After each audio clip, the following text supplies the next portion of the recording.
Hello, in front of me I've got VIVO IQOO U5X.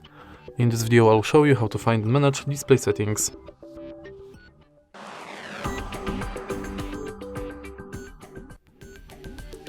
In the beginning, let's go to settings and enter display.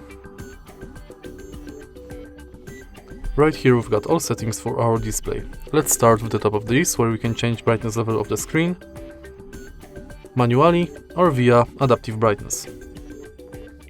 Then we can enable or disable eye protection mode, dark theme, that we can also schedule, and eye protection mode we can adjust and also schedule. Next we can change screen timeout between 15 seconds and 10 minutes, enable or disable auto rotate screen, and change screen colors. Then we can change font size, font style,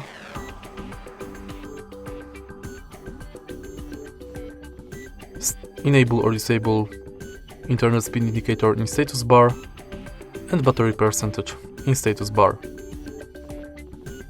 Next we can set screensaver, enable full screen mode for apps, and hide notch in apps. And that's basically it. If you find this video helpful, please leave like, comment and subscribe.